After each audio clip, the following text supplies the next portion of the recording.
मेरे अंतिम शब्द। बुद्ध। आप मानो न मानो, मैं बुद्ध बोल रहा हूं। मुझे अच्छी तरह याद है, मेरी तबीयत बुरी तरह बिगड़ गई थी। मुझे समझ आ ही गया था कि वो मेरी अंतिम सांसें चल रही हैं। उस समय 25 वर्षों से मेरे साथ रह रहा मेरा शिष्य आनंद भी मेरे साथ था। निश्चित ही मेरी ये हालत देख वो बहुत दुखी हो गया था।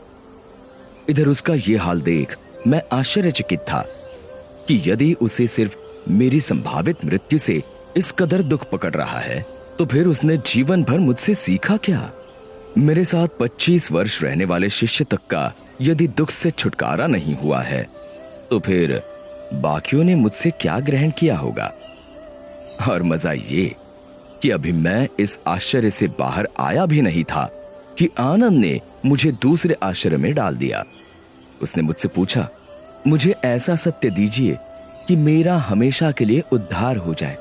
अब मैंने क्या जीवन भर असत्य कहा था, जो अंतिम वक्त कोई महान सत्य अपने प्रिय शिष्य को देकर जाता?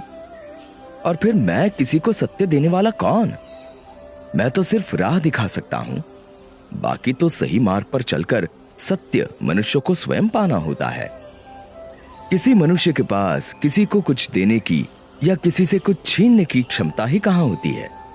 सो मैंने उससे कहा, भाई आनंद, अप्प दीपो भव, यानी अपने दीप स्वयं बनो। अब जब मैं साक्षात था, तब भी मेरे अंतिम शब्द यही थे, और आज 2500 वर्ष बाद भी मैं आपसे यही कह रहा हूं कि अप्प दीपो भव, यानी अपने दिए स्वयं बनो। और सच कहूं तो ये मेरे मुख से निकले तमाम शब्दों और व्यवहारों का सार है।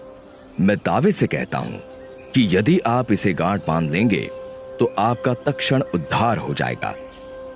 मुझे राह दिखानी थी तो दिखाकर चला गया।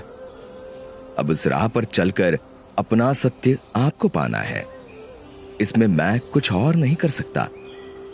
सोचो ये कि जब मैं साक्षात था तब कुछ नहीं कर सकता था, तो अब मेरी मूर्तियां या मेरे जैसे वस्त्र पहनना क्या कर लेगा?